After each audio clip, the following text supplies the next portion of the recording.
시편 3편 1절부터 8절까지의 말씀입니다. 네, 벌써 세 번째 반복해서 이 시편 3편 말씀을 우리가 읽게 되는데요. 여러분, 반복이 중요한 거 아시죠? 그리고 계속 반복하는 이유는 뭐죠? 중요하기 때문에. 시편 말씀, 이 3편이 보통 우리 성도들이 좋아하는 시편 1편이나 8편이나 23편이나 121편이나 뭐 이렇게 아주 많이 애송되는 시편은 아닌데 뜻밖의 너무 중요한 메시지가 담겨 있는 그런 시편이라는 사실을 발견하면서 저희가 진도를 빨리 나가지 못하고 있지만 오히려 이 시편 3편에 머무르면서 함께 계속 지금 이 시대에 우리 그리스도인들이 우리 영적 전쟁에서 승리할 수 있는 그 비밀, 그것을, 그 메시지를 정확하게 붙잡고 나가야 된다는 생각을 하게 됩니다. 자, 1절부터 8절 말씀 우리 함께 읽겠습니다. 여호와여, 나의 대적이 어찌 그리 많은지요. 일어나 나를 치는 자가 많으니이다. 많은 사람이 나를 대적하여 말하기를 그는 하나님께 구원을 받지 못한다 하나이다. 셀라. 여호와여, 주는 나의 방패시요 나의 영광이시요 나의 머리를 드시는 자이시니이다. 내가 나의 목소리로 여호와께 부르짖으니 그의 성산에서 응답하시는도다. 셀라. 내가 누워 자고 깨었으니 여호와께서 나를 붙드심이로다. 천만인이 나를 에워싸 진친다 하여도 나는 두려워하지 아니하리이다. 여호와여, 일어나소서. 나의 하나님이여, 나를 구원하소서. 주께서 나의 모든 원수의 뺨을 치시며 악인의 이를 꺾으셨나이다. 구원은 여호와께 있사오니 주의 복을 주의 백성에게 내리소서. 셀라. 네, 오늘은 한 곳 더 말씀을 읽도록 하겠습니다. 에베소서 6장 10절부터 13절까지의 말씀입니다. 끝으로 너희가 주 안에서와 그 힘의 능력으로 강건하여지고 마귀의 간계를 능히 대적하기 위하여 하나님의 전신갑주를 입으라. 우리의 씨름은 혈과 육을 상대하는 것이 아니요 통치자들과 권세들과 이 어둠의 세상 주관자들과 하늘에 있는 악의 영들을 상대함이라. 그러므로 하나님의 전신갑주를 취하라. 이는 악한 날에 너희가 능히 대적하고 모든 일을 행한 후에 서기기 위함이라. 아멘. 자, 제가 이 시편 3편으로 한 번 더 설교를 하게 되는데요, 그냥 시편 4편으로 넘어가기에는 계속 마음에 걸리는 부분이 있어서 이 부분을 해결하고 넘어가야겠다, 그런 생각을 하게 되었습니다. 자, 어느 말씀에서 제 마음이 딱 걸렸냐면 7절 말씀입니다. 원수의 뺨을 치시며 악인의 이를 꺾으셨도다. 원수의 뺨을 치시며 악인의 이를 꺾으셨나이다. 자, 이 말씀이 마음에 걸렸어요. 왜 마음에 걸렸는가? 자, 제가 처음 이 시편 강의하면서 말씀드렸죠. 우리가 때로는 성경 본문 이 말씀이 어떤 삶의 정황에서 쓰여졌는가 하는 것을 알 때 이 말씀에 더 진정한 의미가 드러나게 된다. 자, 이 시편 3편 말씀이 어떤 삶의 정황에서 쓰여졌어요? 아들 압살롬이 반역을 일으켜서 아버지가 왕궁에서 쫓겨나서 신하들과 함께 도망을 가고 있어요. 도망가고 있는데 시므이라고 하는 간사한 신하가 다윗 왕이 이렇게 쫓겨나는 것을 보면서 쫓아오면서 저주하면서 조롱하면서 욕을 하는 그런 비참한 상황 속에서 쓰여진 시라고 제가 말씀을 드렸습니다. 자, 그렇다면 이 삶의 정황이 어떤 정황인지 아실 수 있죠? 자, 일반적인 경우에 제가 시편 말씀을 읽다가 저 원수의 이빨을 꺾으시고 저 원수의 뺨을 치시옵소서, 이런 기도를 보았으면 아멘 할렐루야 그러면서 저도 누군가의 얼굴을 생각하면서 이 시편 말씀을 적용했을 수도 있습니다. 그런데 이 말씀은 지금 누구 때문에 다윗이 이런 어려움에 처하게 되었어요? 네, 아들 압살롬 때문에. 아들이에요, 아들. 자, 지금 다윗이 겪고 있는 이 인생의 어려움을 겪게 만든 그 상대방이 압살롬이라는 걸 생각하니까, 그렇다면 자, 지금 누가 원수예요? 압살롬이에요.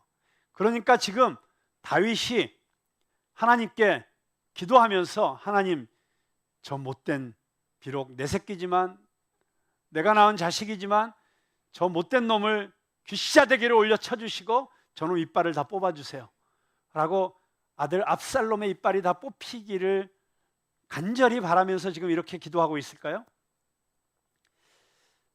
자, 여러분 학교 다닐 때 혹시 선생님한테 맞아보신 경험 있어요? 우리 학교 다닐 때는 그때는 선생님한테 맞는 걸 학교 폭력이다 뭐다 이런 식으로 생각하지 않았어요. 그냥 당연한 걸로 알고 쳐 맞았어요. 제일 많이 맞은 게 물걸레. 거기 물걸레 이 긴 봉을 뽑아가지고 그걸로 때리시면서 선생님들이, 어떤 선생님들이 이렇게 말씀하시면서 때렸어요. 이 자식들 비 오는 날 엉덩이에 먼지가 나도록 때려주겠다. 얼마나 맞았으면 비 오는 날 축축하게 젖은 엉덩이에서 먼지가 일어나도록 때리시겠다는 그런 독한 말을 하시면서 때리는 선생님들이 계셨어요. 자, 다양하게 때리셨어요. 어떤 때는 삽자루로 때리기도 하시고. 그런데 그렇게 맞아도 이렇게 맞는 것보다는 마음에 상처가 남진 않았어요. 제일 마음에 남는, 상처가 남는 이 때리는 건 뭐냐? 뺨때기를 때리는 거예요. 그것도 애들 다 보는 앞에서. 이 뺨을 때린다는 건 가장 수치스러운 형태의 체벌이라고 할 수 있습니다. 자, 그러니까 뺨을 때리신다는 이 표현을 통해서 우리는 무엇을 생각할 수 있습니까? 이 원수가 가장 수치스럽게 정말 벌을 받게 해주세요 라고 하는 그런 표현인 것이죠. 그 다음에 이를 꺾는다라는 게 뭡니까? 여러분, 이빨이 뭐예요? 무기잖아요. 가장 강력한 무기가 이빨이잖아요. 특별히 사자의 이빨. 여러분, 사자한테 물려보신 경험은 아무도 없으실 테고, 근데 개한테 혹시 물려보신 경우 있으세요? 개 이빨 별거 아니잖아요. 그래도 개한테 물려서 죽는 사람도 있어요. 근데 개한테 물려도 엄청 아파요. 근데 절대 물리지 말아야 될 이빨이 있죠. 독사의 이빨, 코브라의 이빨. 뱀들이 쫙 입을 벌리고 그 날카로운 이빨을 딱 드러낼 때 두렵잖아요. 그런데 코브라를 만났어요. 코브라가 내 앞에 오더니 입을 쫙 벌리는 거예요. 으악 하고 막 무서우려고 하는데 보니까 이빨이 하나도 없어. 이빨이 없어. 이러는 뱀이 이러고 있어요. 우습잖아요. 얼마나 웃겨요. 한마디로 무기가 사라지는 거예요. 이빨 없는 사자, 이빨 없는 코브라, 진짜 아무것도 아니죠. 자, 가장 수치스럽고 가장 무기력하게 이 원수를 짓밟아 주세요. 내가 당하면 가장 수치스럽고 억울한 일이지만 원수가 당하면, 그 일을 당하면 가장 통쾌하고 신나는 일인 거예요. 이빨을 뽑아버리고 뺨때기 때리고. 그런데 지금 하나님께 다윗이 저 압살롬 저 자식이 그 꼴을 좀 당하게 해주세요, 그렇게 기도하고 있을까요? 여러분 그렇게 생각하세요? 아닙니다. 다윗은 지금 압살롬을 생각하면서 지금 이 기도를 드리고 있는 게 아니에요. 그거 어떻게 알 수 있어요? 사무엘하 18장 32절에서 33절 보면 압살롬이 죽임을 당해요. 반역했다가 처형을 당해요. 그 소식을 듣고 왕이 구스 사람에게 묻되 젊은 압살롬은 잘 있느냐? 적군이 다 패망해서 도망갔다는 얘기를 듣고 다윗이 지금 제일 먼저 걱정하는 게 누구예요? 압살롬 걱정하고 있어요. 구스 사람이 대답하되 내 주 왕의 원수와 일어나서 왕을 대적하는 자들은 다 그 청년과 같이 되기를 원하나이다. 무슨 얘기예요? 당신 아들 압살롬 비참하게 죽었습니다. 그리고 앞으로 왕에게 반역하는 자들은 다 그놈처럼 죽기를 원합니다라고 그렇게 다윗에게 이야기하고 있어요. 이 구스 사람은 아마 다윗이 압살롬이 그렇게 죽었다는 얘기를 듣고 통쾌하게 생각할지도 모른다고 생각하고 이렇게 대답했을 것 같아요. 그런데 33절에 보니까 왕이 마음이 심히 아파 문 위층으로 올라가서 우니라. 그가 올라갈 때 말하기를 내 아들 압살롬아, 내 아들 압살롬아, 차라리 내가 너를 대신하여 죽었다면 압살롬 내 아들아, 내 아들아 하였더라. 여러분 이 다윗의 마음이 느껴지세요? 자기를 반역해서 자기를 왕궁에서 내어쫓고 자기를 죽이려고 했던 그 아들 압살롬이 죽었다는 이야기를 듣고 다윗은 너무나도 비통해서 내 아들 압살롬아, 내 아들이에요 여전히. 그리고 내가 너를 대신해서 죽었다면, 차라리 너 대신 내가 죽었더라면 더 좋았을 걸, 그렇게 통곡하고 있는, 이게 바로 아버지의 마음이에요. 우리 하트브리지 팀이 누가복음 15장에 돌아온 탕자, 그 이야기를 가지고 복음을 전하는데, 저도 몇 년 전에 저희 교회 와서 한번 그때 공연한 적이 있어요.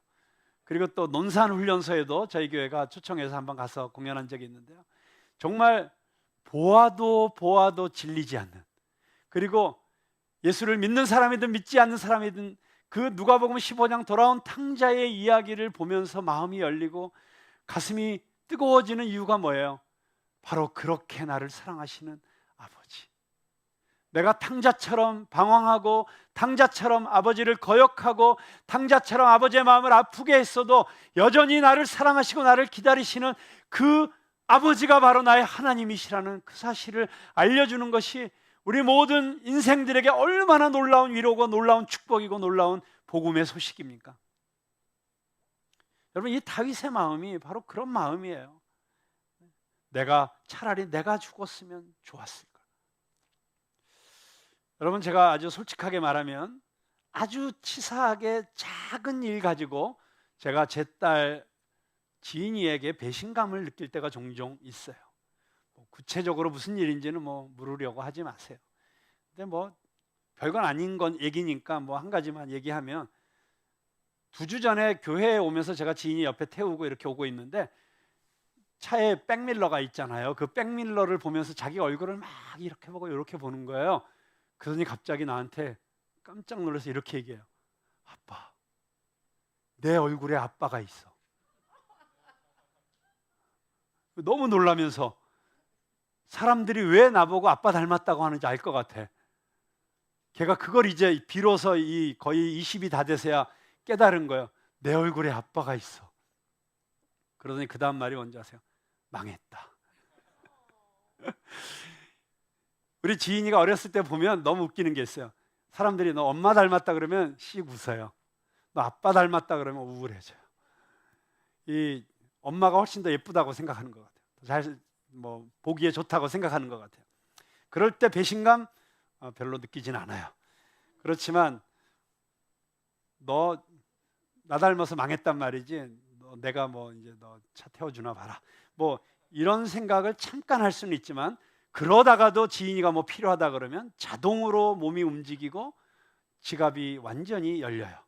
여러분, 그게 아비의 마음이죠.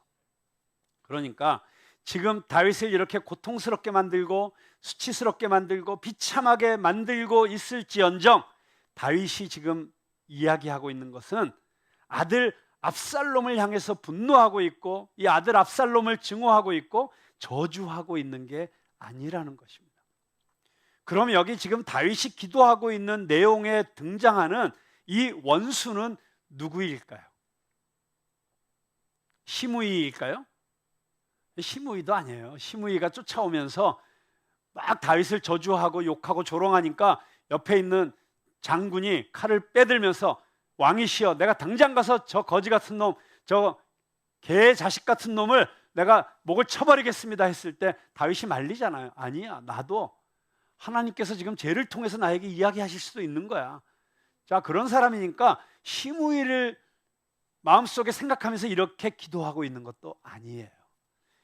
여러분, 이게 성경 해석학적으로 굉장히 좀 길게 이야기를 해야지 이게 왜 그렇구나라고 제가 잘 설명할 수 있겠지만, 지금 설교 시간에 성경 공부 시간이 아니라서 그 과정을 다 이야기할 수는 없지만, 결론적으로 이야기하면 지금 다윗이 드리고 있는 기도에 있어서 이 원수는 에베소서 6장 12절에 나오는, 자, 에베소서 6장 12절에 어떤 말씀이 있습니까? 우리의 씨름은 혈과 육을 상대하는 것이 아니요 통치자들과 권세들과 이 어둠의 세상 주관자들과 하늘에 있는 악의 영들을 상대함이라. 무슨 얘기예요? 우리의 원수는 사람이 아니라 그 사람의 마음을 움직여서 대적해하고 분열시키고 이간질하고 격동시키는 이 어두움의 영이, 이 어두움의 공중권세 잡은 자, 태초부터 인간을 하나님과 멀어지게 하고 사람과 사람 사이의 관계를 깨트리고 아프게 하는 바로 그 사단이 우리의 원수라고 하는 것입니다. 지금 다윗의 시편을 통해서 이 하나님의 말씀이 우리에게 가르쳐주고 있는 것은 우리가 진정으로 상대해야 될 우리의 대적 원수는 바로 사탄 마귀라고 하는 것입니다. 여러분, 그래서 속지 말아야 됩니다. 우리의 싸움의 대상은 사람이 아닙니다. 그 사람의 배후에서 조종하는 악한 영과 싸우는 것입니다. 미움의 영, 속임의 영, 질투의 영, 탐욕의 영, 우상숭배의 영, 교만의 영, 이런 어두움의 영들과 싸우는 것입니다. 자, 제가 이왕에 우리 성도들은 그리스도의 군사들이죠. 이 그리스도의 군사들인 성도들이 영적 전쟁에서 승리할 수 있는 최고의 매뉴얼인 이 에베소서 6장에 있는 말씀을 인용했으니까 저는 사도 바울이 가르치는 우리의 영적 전쟁에서 승리하는 비밀을 간단하게 몇 가지로 정리해서 말씀드리려고 합니다. 자, 첫째는 6장 10절이에요. 10절에 뭐라고 되어 있습니까? 끝으로 너희가 주 안에서와 그 힘의 능력으로 강건하여지고 했습니다. 자, 우리가 강해져야 한다는 것입니다.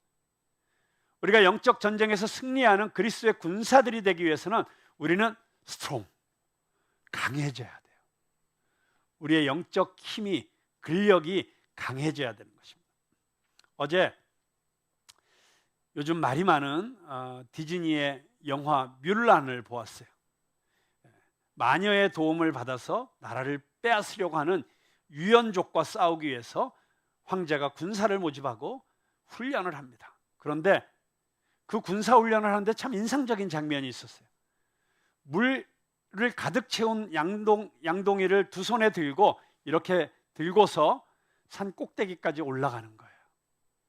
너무 힘들겠더라고요.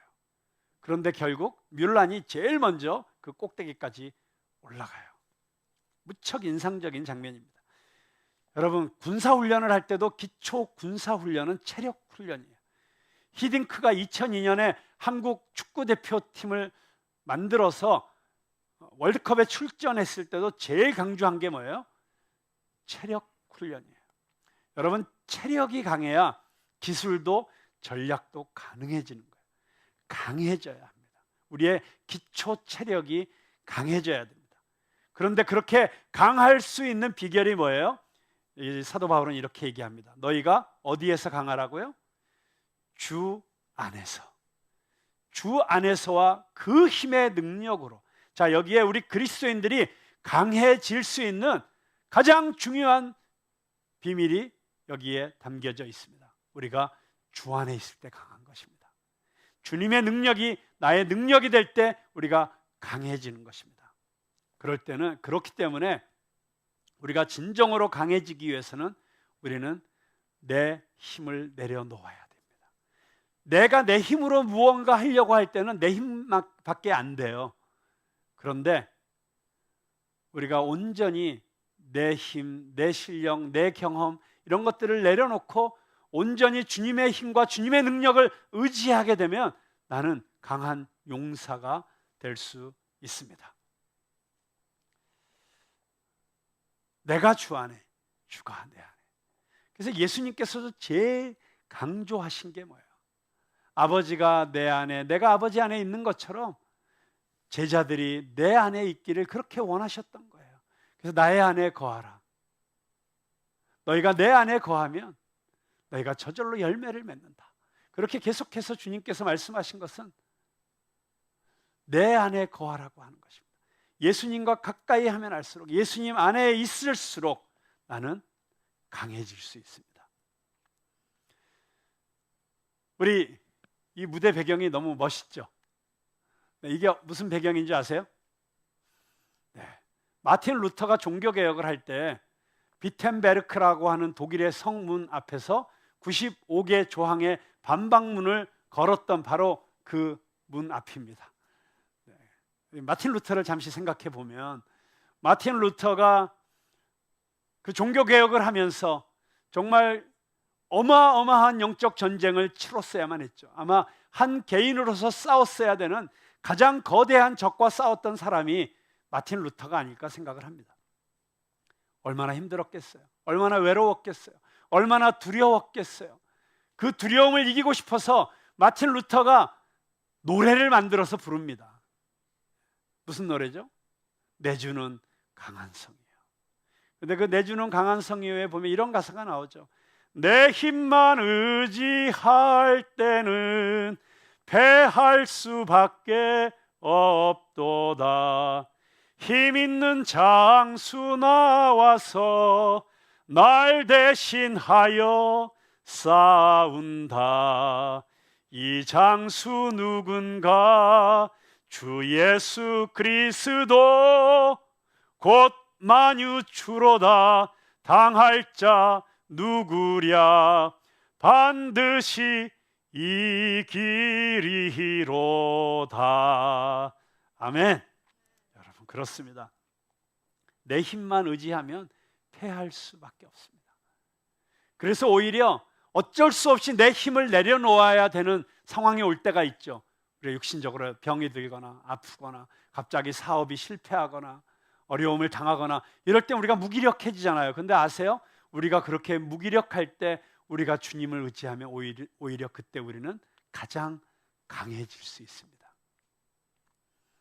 그래서 아까 우리가 불렀던 찬양이 있잖아요. 약할 때 강함 주시네. 우리가 약할 때, 그리스도를 의지할 때 우리는 진정으로 강한 성도들이 될 수 있다고 하는 것입니다. 그래서 그 독일 속담에 이런 말이 있어요. On Macht ist allmächtig. 이 on Macht라고 하는 것은 힘이라는 뜻이에요. Mighty, Macht. on이라고 하는 것은 without, on에 독일어로. 그래서 on Macht, without power라는 뜻이에요. On Macht ist allmächtig, almighty. 굉장히 역설적인 말이죠. 내가 아무 힘이 없을 때 그때 전능하다. 여러분, 그게 그리스도인의 삶이에요. 오직 주님만 의지하는 저와 여러분 되시기를 주님의 이름으로 축원합니다. 여러분, 다윗이 훌륭한 점이 뭐예요? 제가 말씀드렸잖아요. 이렇게 인간으로서 견디기 어려운 이런 어려움을 겪고 있을 때 그가 했던 가장 잘한 일은 여전히 하나님께 말을 걸고 있다는 거예요. 하나님 안에서 이 문제를 해결하려고 씨름하고 있는 거예요. 하나님과 이 문제를 가지고 붙잡고 씨름하면서 하나님 안에서 해결하려고 몸부림치고 있다는 것입니다. 그러니까 여러분, 힘들다고 도망가지 마세요. 힘들다고 세상으로 나가지 마세요. 아무리 힘들어도 괴로워도 하나님 안에서 하나님과 씨름하세요. 그렇게 할 때 하나님께서 이 놀라운 승리, 다윗에게 주셨던 것 같은 이런 승리를 주실 것이라고 믿습니다. 자, 두 번째, 6장 12절 말씀이에요. 6장 12절 말씀에서 우리는 영적 전쟁에서 우리가 패배하지 않고 마귀의 속임수에 넘어가지 않고 승리할 수 있는 비결을 배우게 됩니다. 싸움의 대상을 정확히 아는 것입니다. 여러분, 우리들의 싸움은 혈과 육에 대한 것이 아닙니다. 여기 우리의 씨름은 그랬는데 어떤 번역에는 우리의 싸움은, 또 우리의 씨름은, 그리고 혈과 육을 상대하는 것이 아니요, 그것도 어떤 번역에 보면 사람을 상대하는 것이 아니요, 그렇게 번역되어 있어요. 그러니까 우리가 싸우는 것, 우리가 씨름하는 것, 그 대상은 사람이 되어서는 안 된다는 거예요. 사람을 미워하지 마십시오. 여러분, 혹시 부부싸움을 할 때도 기억하세요. 지금 당신이 싸워야 될 상대는 남편이 아니고 아내가 아닙니다. 그 배후에 있는 어둠의 영을 분별해내고 영적 전쟁을 해야 되는 것입니다. 여러분, 국가적으로도 마찬가지입니다. 지금 이 나라는 너무나도 미움과 증오가 가득 차 있는 것 같습니다. 정치적으로, 이념적으로 자기와 반대편에 있는 사람들을 증오합니다. 그 증오의 정도가 위험 수위를 넘어가고 있어요. 그런데 이 사회 안에 있는, 나라 안에 있는 미움과 갈등과 분쟁을 화해시키고 서로 사랑하게 만들고 연합해야 되는 교회마저도 오히려 그 분열을 앞장서서 오히려 격동시키고 있는 모습을 보면서 안타까운 마음 금할 수가 없습니다. 저는 최근에 한국교회의 모습을 바라보면서 예수님께서 어떤 마음을 가지실까 생각하면 저 스스로도 정말 애통한 마음을 금할 길이 없습니다. 예수님께서 유언처럼 제자들에게 주셨던 말씀이 뭐예요? 너희가 서로 사랑하라. 너희가 서로 사랑하면 너희가 내 제자인 줄 알리라. 여러분, 세상 사람들이 바라보면서 서로 뜨겁게 사랑하는 그 모습을 보면서 와, 예수님의 제자구나, 이렇게 발견하게 되는 것이 진정한 예수 그리스도의 제자들의 모습이 되어야 한다는 것이에요. 여러분, 우리는 세상을 사랑해야 됩니다.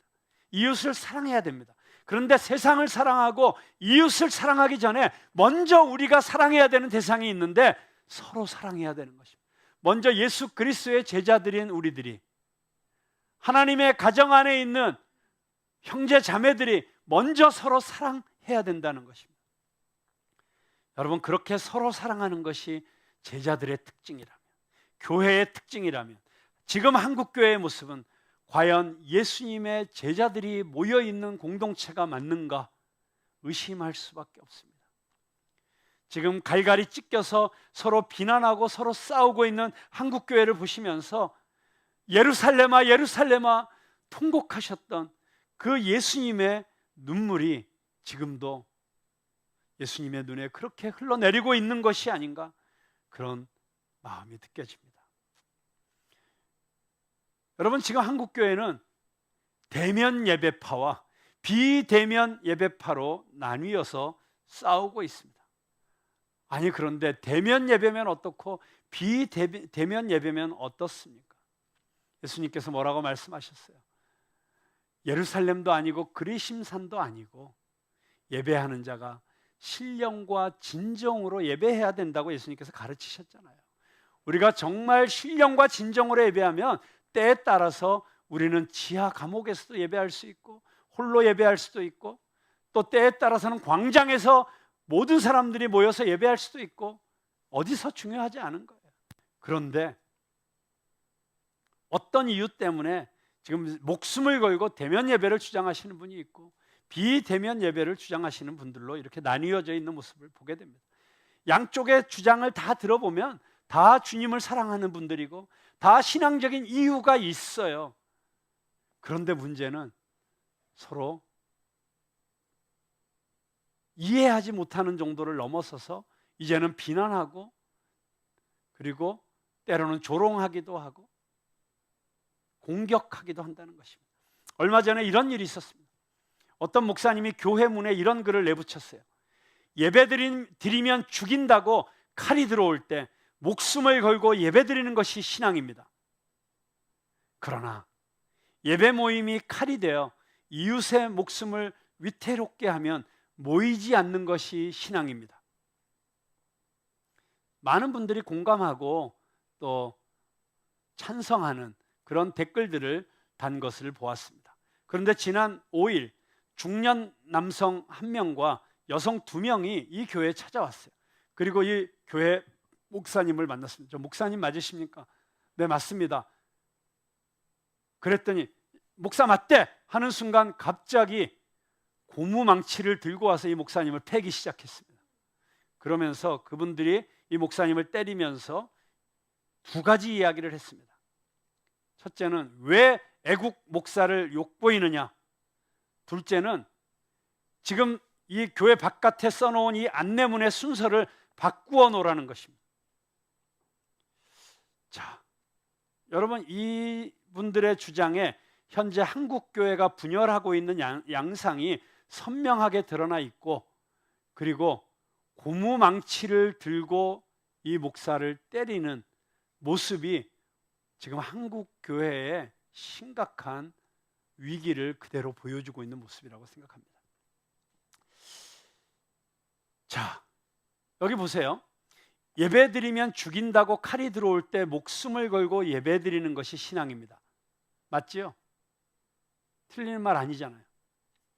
그러나 예배 모임이 칼이 되어 이웃의 목숨을 위태롭게 하면 모이지 않는 것이 신앙입니다. 자, 이 말씀에도 동의하실 수 있죠? 그런데 이 두 말씀이 순서를 어떻게 놓느냐에 따라서 전혀 다른 입장이 되는 거예요. 한쪽에서는 이렇게 생각합니다. 예배 모임이 칼이 되어서 이웃의 목숨을 위태롭게 한다면 모이지 않는 것이 신앙입니다. 맞습니다 라고 그거 동의해요. 그렇지만 지금 교회가 모이지 못하게 하는 것은 그 배후에 교회를 탄압하는 정치적인 이유가 있고 교회를 적대시하는 세력들의 음모가 있기 때문에 우리는 그 음모에 맞서서 이럴 때 우리는 목숨 걸고 예배 드려야 됩니다. 그런 생각을 하고 계시는 분들이 꽤 많습니다.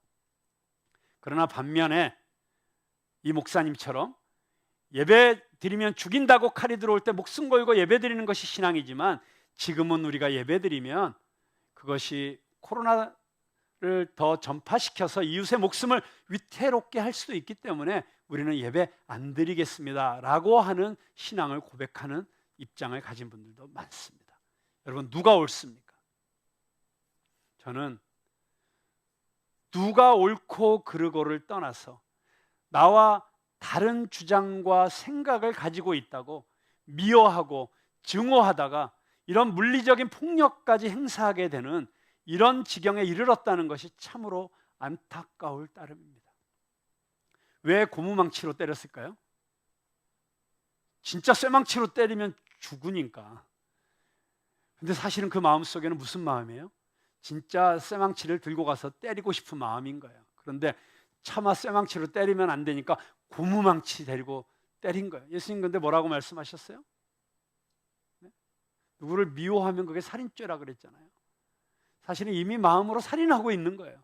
여러분, 같은 그리스도인들이 이런 신앙적인 색깔, 해석이 다르다고, 신학적 입장이 다르다고, 정치적 입장이 다르다고 서로 마음으로 살인을 저지르고 있는 이런 비참한 상태까지 이르렀다고 하는 것입니다. 저는 이것이 한국교회의 진정한 위기라고 생각합니다. 여러분, 중국이 공산화되고 나서 문화혁명이 일어났을 때 그때 교회 문을 다 닫아버렸어요. 이 땅에서 교회를 다 없애버리겠다고 중국 공산당이 진짜 기독교를 핍박했던 때가 있었어요. 그때 지상에서 교회가 사라졌어요. 여러분, 중국에서 교회가 끝난 줄 알았어요. 그랬을까요? 천만의 말씀이에요.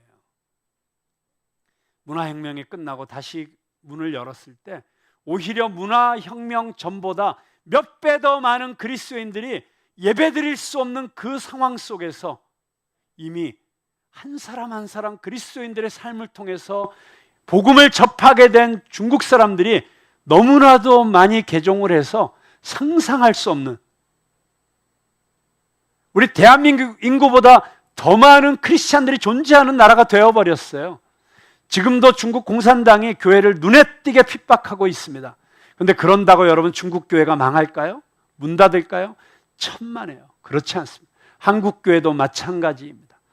설령 한국 교회를 핍박하고 한국 교회를 더 축소시키고 한국 교회를 무기력하게 만들고 싶은 누군가가 정말 핍박하고 있다고 해도 저는 걱정하지 않습니다.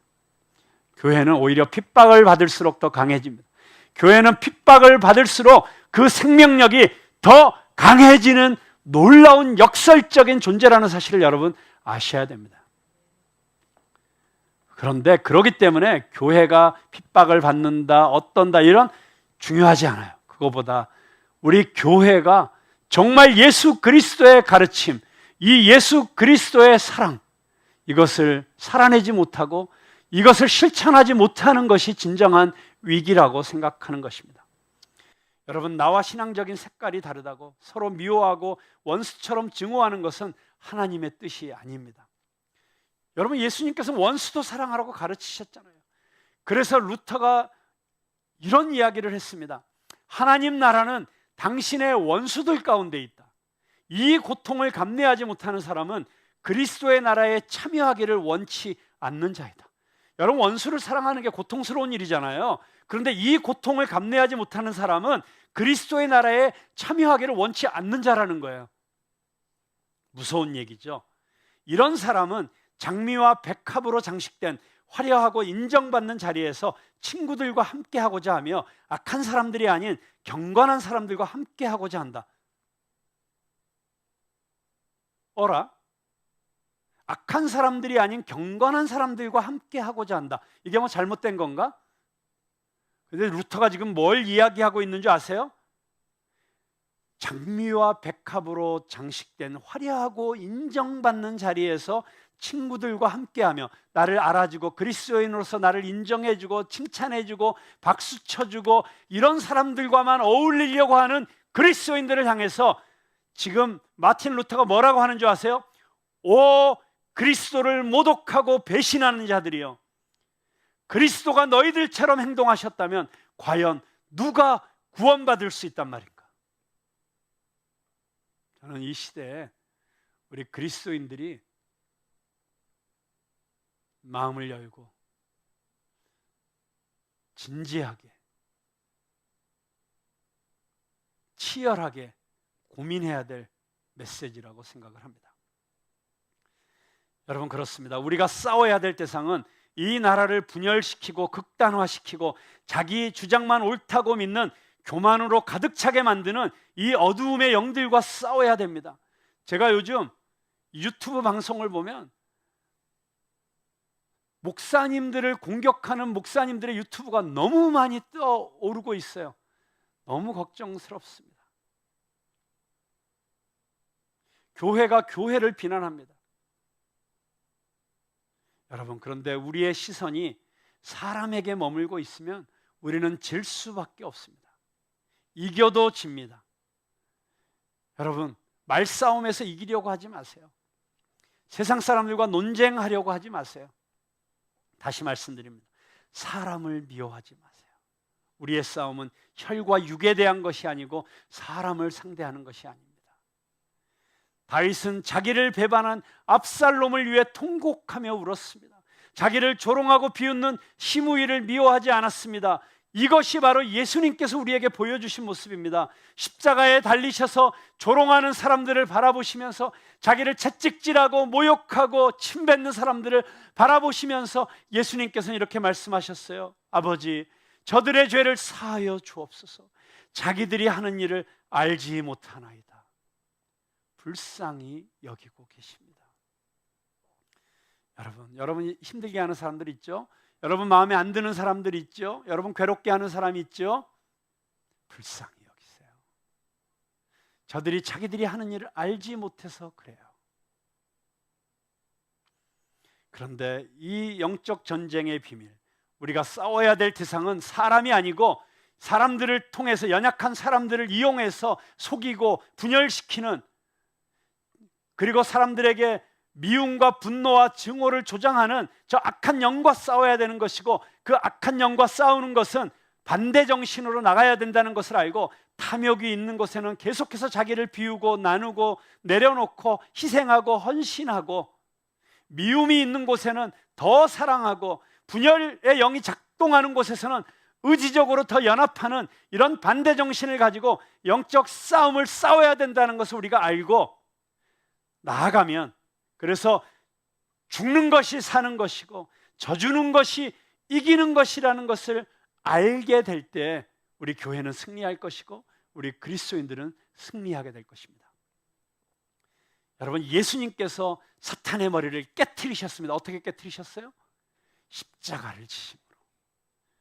십자가가 세상을 이기는 능력입니다. 십자가가 사단의 괴계를 깨트리는 능력인 것입니다.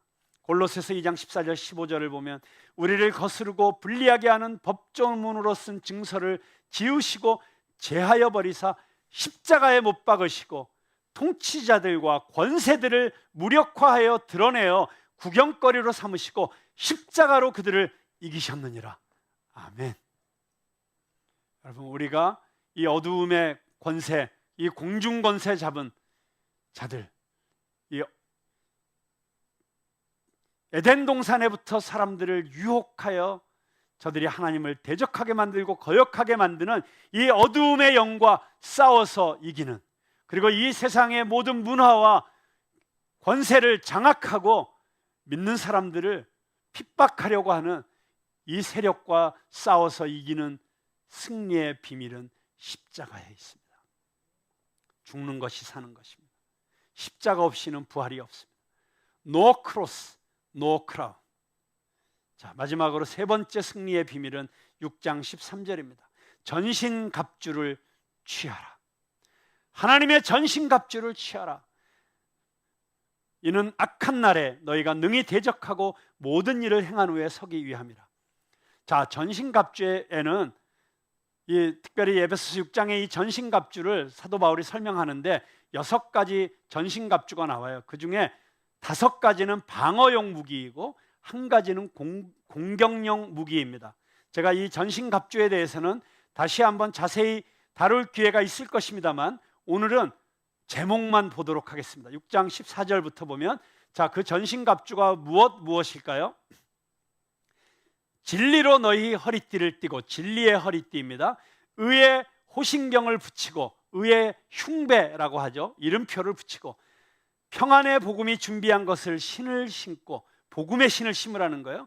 다음에 믿음의 방패를 가지고 뭘 합니까? 능히 악한 자의 모든 불화살을 소멸하고, 정말 무섭게 불화살들을 쏘아대죠, 마귀들이. 그런데 그걸 막아낼 수 있는 방패가 있어야 된다는 거예요. 그 다음에 머리가 너무 중요하잖아요. 그래서 투구를 써야 되는데 그 투구가 무슨 투구예요? 구원의 투구예요. 이 5가지 방어용 무기로 무장하라는 것입니다. 그런데 방어뿐만 아니라 공격도 해야죠. 뭡니까? 성령의 검. 성령의 검을 가지고 싸우라는 거예요. 근데 이 성령의 검이 뭐죠? 하나님의 말씀. 여러분, 이 하나님의 말씀이 우리의 승리의 무기라는 사실을 알아야 됩니다. 특별히 공격이 최선의 방어라는 생각을 하면 이 성령의 검, 하나님의 말씀이 중요합니다. 여러분, 오늘도 성도들은 영적 전쟁의 한복판에 있습니다. 어쩌면 우리 집이 전쟁터가 될 수도 있고요, 우리 직장이 전쟁터가 될 수도 있고, 이 세상 살아가는 이 미디어 언론의 영역이 전쟁터가 될 수도 있습니다. 그곳에서 마귀들의 불화살이 계속 쏟아지고 있습니다. 우리를 유혹하고 넘어지게 하고 하나님을 의심하게 하고 신앙의 가치를 흔들리게 하고 우리를 게으르게 만들고 죄의 쾌락을 잠깐 누리고 싶은 마음을 갖게 하고, 자, 이 전통적인 사탄의 무기가 뭐예요? 육신의 정욕, 안목의 정욕, 이생의 자랑. 이 무기를 가지고 얼마나 많은 그리스도인들을 넘어뜨리고 있습니까? 그런데 이 모든 사탄의 무기를 물리치는 힘이 어디에 있습니까? 예수님께서 우리에게 분명하게 보여주셨죠.